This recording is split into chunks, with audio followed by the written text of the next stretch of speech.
Welcome to Telugu one health. నేను మీ anchor Sarath. ఇవాళ మనతో పాటు డాక్టర్ స్వప్న గారు ఉన్నారు. మనం వారిని అడిగి కొన్ని డిసీజ్ కండిషన్స్ గురించి తెలుసుకుందాం. అండ్ హోమియోపతిలో ఎలాంటి ట్రీట్మెంట్స్ ఉన్నాయి అండ్ వీళ్ళ దగ్గర ఆ డిసీజ్ని ఎలా ట్రీట్ చేస్తారనేది కూడా మనం తెలుసుకుందాం. నమస్తే అండి. నమస్తే. Welcome to Telugu one health. Thank you. So first మనం డయాబెటీస్ గురించి మాట్లాడదాం. తప్పకుండా. చాలా మంది ఎక్కువ మేజర్ ఇట్స్ క్రానిక్ కండిషన్ కాబట్టి కరెక్ట్. ఏంటి అసలు డయాబెటీస్ గురించి చాలా మందికి ఉన్న పర్సెప్షన్ ఒక్కొక్క లెవెల్లో ఉంటుంది.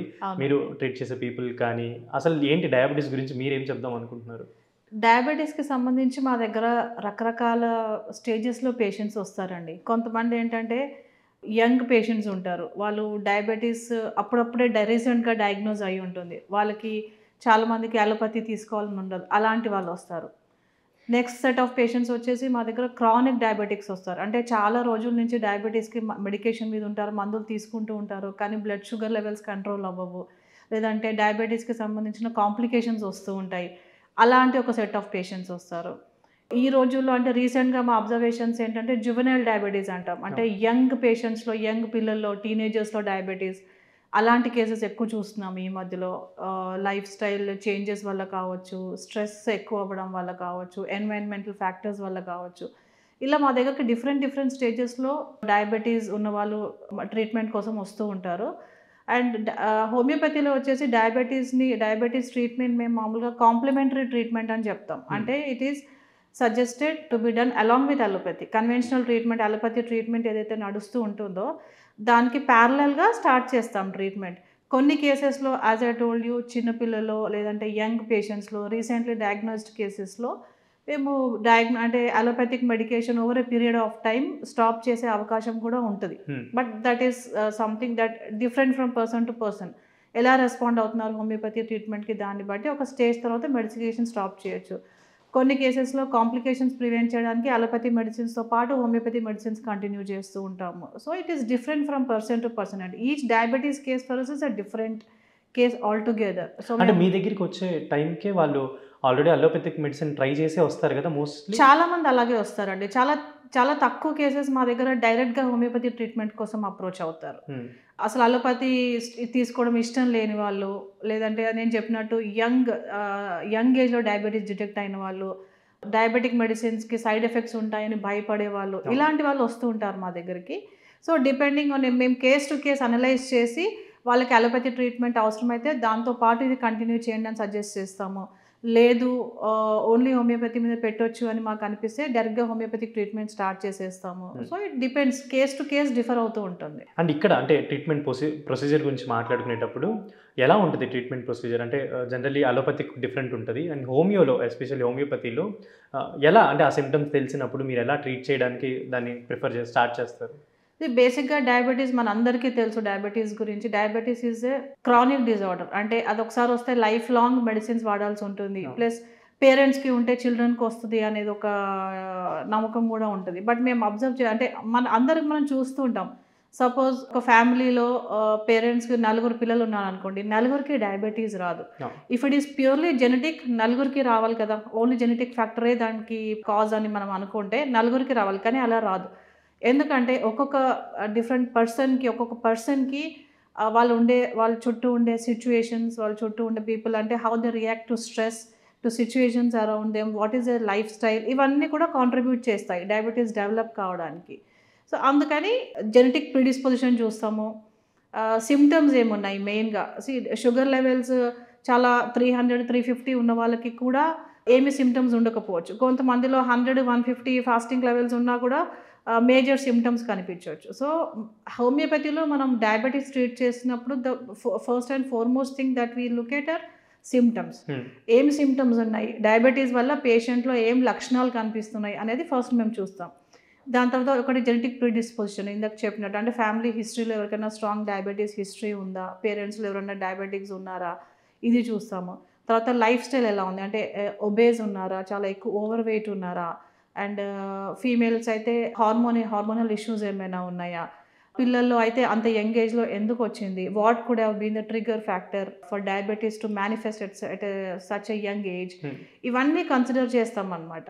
అండ్ దాన్ని బట్టే ట్రీట్మెంట్ ఉంటుంది. బికాజ్ మా క్లినిక్లో homeopathics like all other homeopathic treatments personalised treatment అంటే టైలర్డ్ మెడిసిన్స్ అనమాట. అంటే ఇప్పుడు మా దగ్గరకు ఒక 10 పేషెంట్లు వస్తే డయాబెటీస్‌తో అందరికీ ఒకటే మెడిసిన్ ఉండదు హోమియోపతిలో. అది మీ అందరికీ కూడా తెలుసు. సో ఇవన్నీ ఫ్యాక్టర్స్ కన్సిడర్ చేసి ఒక డీటెయిల్డ్ కేస్ టేకింగ్ చేసి కేస్ అనలైజ్ చేసి అప్పుడు మేము పర్సనలైజ్డ్ హోమియోపతిక్ మెడిసిన్స్ ప్రిస్క్రైబ్ చేస్తాం. That is our speciality. So చాలా మందికి ఉన్న పర్సెప్షన్ ఏంటంటే ఇప్పుడు అలోపతికి ఆల్రెడీ వాడుతుంటారు, మనం మళ్ళీ హోమియోకి వెళ్ళొచ్చా లేదా అనేది ఒక డిస్కషన్ జరుగుతుంటుంది. ఆర్ఎల్స్ హోమియోపతి చూపించుకున్నప్పుడు కూడా వాళ్ళకి ఏదైతే ప్రీవియస్లీ మెన్షన్ చేసిన మెడికేషన్ కోర్స్ అవ్వచ్చు ఇవన్నీ కూడా సడన్ గా దీన్ని ఆపేయాలా కంటిన్యూ, ఇలా చాలా పర్సెప్షన్స్ ఉంటాయి మైండ్ లో. దాన్ని ఎలా వాళ్ళు చాలా డౌట్స్ ఉంటాయి. అంటే ఆల్రెడీ అలోపతి తీసుకున్న వాళ్ళకి మేజర్గా ఉండే డౌట్స్ ఏంటంటే మేము ఇప్పుడు హోమియోపతి స్టార్ట్ చేస్తున్నాం కదా, అలోపతి స్టాప్ చేయొచ్చా అని అడుగుతారు. ఇంకొకటి ఏంటి లేదంటే అలోపతి మేము వేసుకునే మెడిసిన్ డోసేజ్ తగ్గియొచ్చా అని అడుగుతారు. లేదంటే 2 కలిపి తీసుకుంటే షుగర్ లెవెల్స్ బాగా డౌన్ అయిపోతాయి అనే డౌట్స్ ఉంటాయి. ఇలా రకరకాల డౌట్స్ ఉంటాయి వాళ్ళకి. సో అగైన్ మళ్ళీ ఏంటంటే కేస్ని బట్టి అంటే వాళ్ళ దగ్గరకు ఉన్న పేషెంట్ కేస్ హిస్టరీని బట్టి సిమ్టమ్స్ని బట్టి షుగర్ లెవెల్స్ ఎలా ఉన్నాయి దాన్ని బట్టి మేము అడ్వైస్ చేస్తూ ఉంటాం. But as I told you in the beginning ఇది ఎక్కువగా కాంప్లిమెంటరీ ట్రీట్మెంట్. అలోపతి కంటిన్యూ చేస్తూనే హోమియోపతి మెడికేషన్ కూడా స్టార్ట్ చేస్తాము.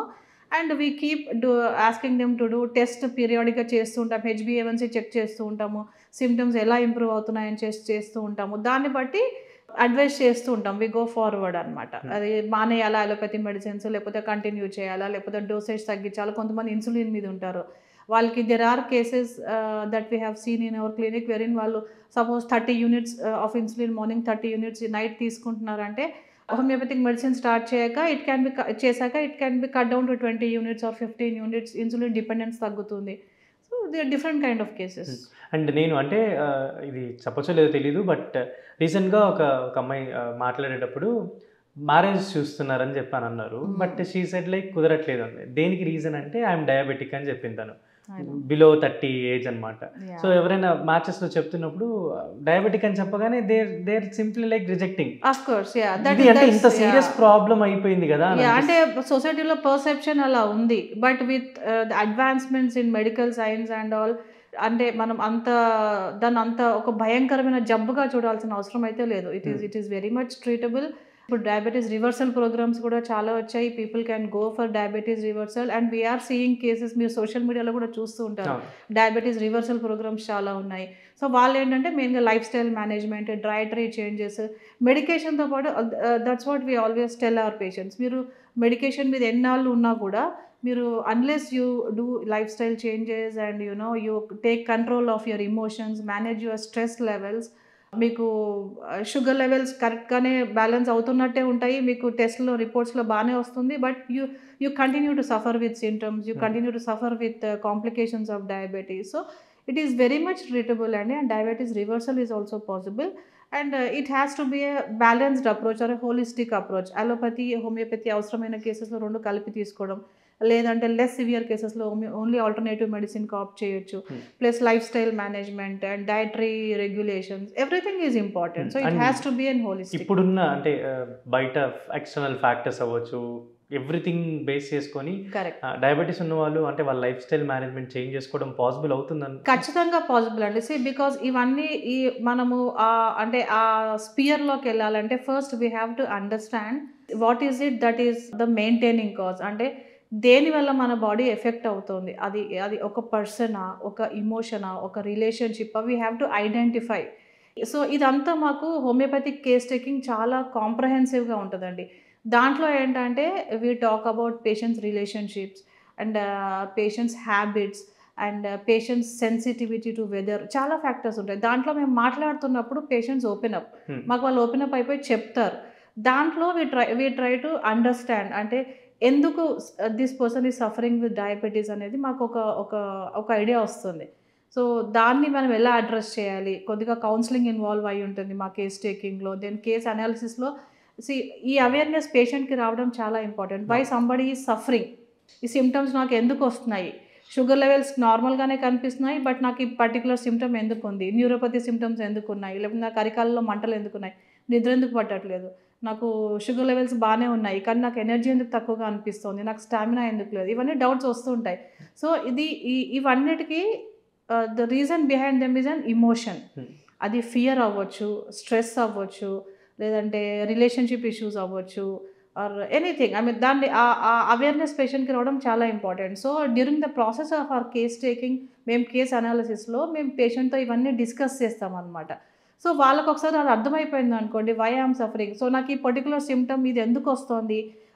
Is anything wrong with my emotion? Is anything wrong with my habit? Is anything wrong with my lifestyle అని వాళ్ళకి awareness వచ్చినప్పుడు, then next time it happens they will try to correct it. అంటే దాన్ని వాళ్ళు సరి చేసుకోవడానికి try చేస్తారు కదా! అప్పుడు బాడీలో ఖచ్చితంగా చేంజెస్ కనిపిస్తాయి. ఫైనల్లీ మ్యామ్, అంటే ఇప్పుడు డయాబెటీస్ గురించి ఆర్ ఎల్స్ ఎవరైనా ట్రీట్మెంట్ తీసుకోవాలి అనుకునే వాళ్ళకి టు సజెస్ట్ యూ, అంటే ఇన్ ద సెన్స్ హోమియోపతి ఇదంతా, మీరు వాళ్ళకి ఏం చెప్దాం అనుకుంటున్నారు ఫైనల్లీ అబౌట్ డయాబెటిక్? నేను మా అప్రోచ్ గురించి చెప్తానండి. హౌ వి ఆర్ యూనిక్ అనేది నేను ఇంతకుముందు నేను చెప్పినట్టు homoeopathic detail case taking is a part of homeopathy. అది అన్ని హోమియోపతి క్లినిక్స్‌లో అందరూ చాలా మటుకు డాక్టర్స్ చేస్తారు. మా దగ్గర వచ్చేసి డిఫరెంట్‌గా ఏంటంటే మేము we do something called as energy analysis. అంటే డిఫరెంట్ ఇప్పుడు మనకి పంచభూతాలు అంటాం. అంటే 5 elements of nature that we call. దాంట్లో ఏంటంటే our body is made of these 5 elements. So, ఈ పంచమహాభూతాల్లో ఎప్పుడైతే ఇంబాలెన్స్ ఉంటుందో అప్పుడు కూడా మనకు క్రానిక్ డిసీజ్ కండిషన్స్ అవి ఫిజికల్ సింప్టమ్స్ లాగా మేనిఫెస్ట్ అవుతూ ఉంటాయన్నమాట. Then there is something called as వాత, పిత్త, కఫ. అంటే ఆయుర్వేదంలో వాత, పిత్త, కఫ అంటారు. సో, ఈ డిఫరెంట్ కాన్స్టిట్యూషన్స్. సో, దీంట్లో ఎక్కడ ఇంబాలెన్స్ ఉన్నా కూడా మనకి క్రానిక్ కండిషన్స్ లైక్ డయాబెటీస్ అవి మనకి వచ్చే అవకాశం ఉంది.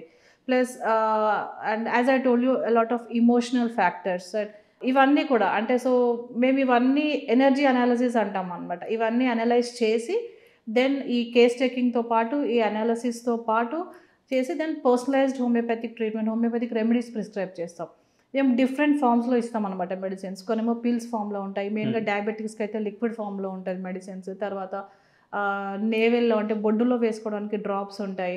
సో, ఇవన్నీ మేము ఎలా ఏ మెడిసిన్స్ ఇవ్వాలి, ఎలా రూట్ ఆఫ్ అడ్మినిస్ట్రేషన్ ఉండాలి, ఇవన్నీ కూడా కేస్ టు కేస్ మేము అనలైజ్ చేసి సజెస్ట్ చేస్తాం. Plus along with that at the end of the consultation process we also give them a comprehensive healing report అని ఇస్తామన్నమాట.